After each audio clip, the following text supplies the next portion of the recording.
Hey, this is Jared again, and what I'm going to do, I'm going to go over a little bit of setting up my drill press to mill the center support for my transmission down so that it's true and so that I can put that snap ring spacer in place. So when you buy this arbor, Harbor Freight one, there's an O-ring right there. You need to remove that. And then if you go to install this on your hole saw, you'll find that when you screw it in, you want it tight so that the hole saw doesn't wobble. But in my case, when I did that, the locking pins don't line up when it's tight. So I cut a shim out of this can. It's right here.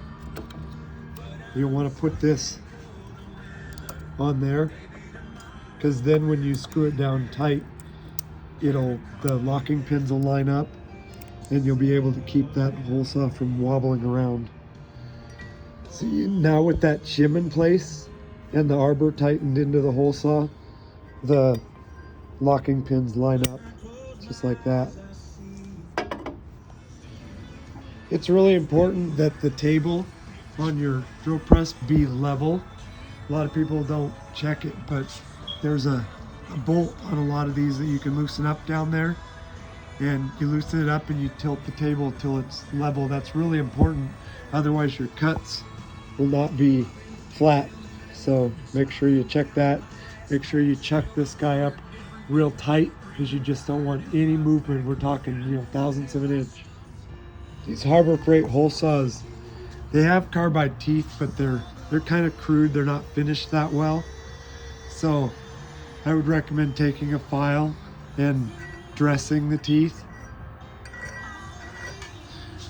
All of them.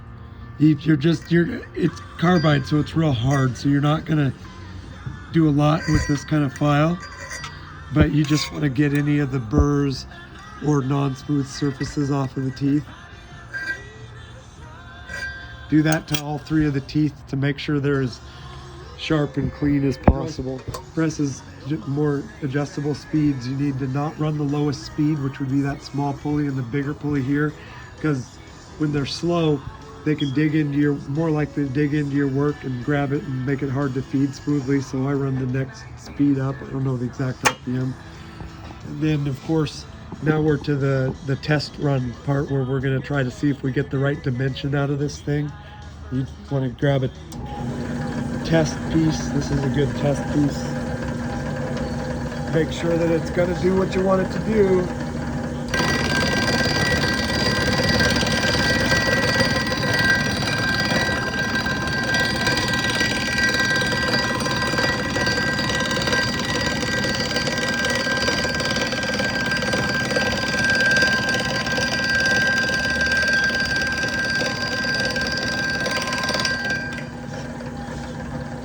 Dial caliper, see what we got.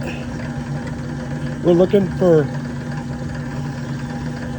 1 and 10 thousandths, and we've got 1 and 9. That's okay. We're going to make sure it was flat, test it over across. So our table is not flat, so I need to adjust the right side of my table down just a hair. To the table and make sure they both touch at exactly the same time on both sides. That's an easy way to check your table to see if you've got it level. It's where the rubber meets the road. So at the bottom where the bolts go in, I have the bolt in place for the passage that activates the forward clutch, but you can see there's almost nowhere. But over at the top, there's almost 50 thousandths wear, which is what we're trying to correct. Is that, I guess off angle, position of this in the case, and we're going to take care of that. Make sure that it's Let's see those hips move, people. Hurry and get your visible. heart-shaped Cheerios. You may wonder why I had to bolt that bigger table onto my drill press. It's because these lands on the other side are spread out quite a ways, and we're relying on those to maintain our dimension from here to here. With timeless jewelry, like a sparkling diamond necklace, colorful ruby bracelet, or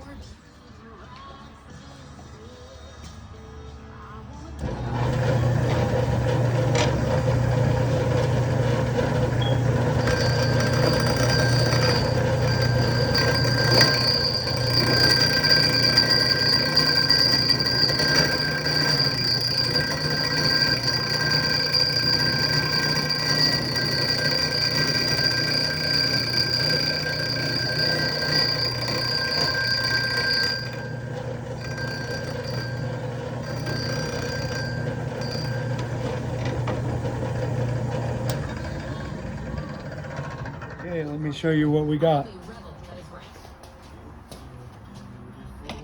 This is the spot that was the most worn, and we've got it where we want it now. Close enough.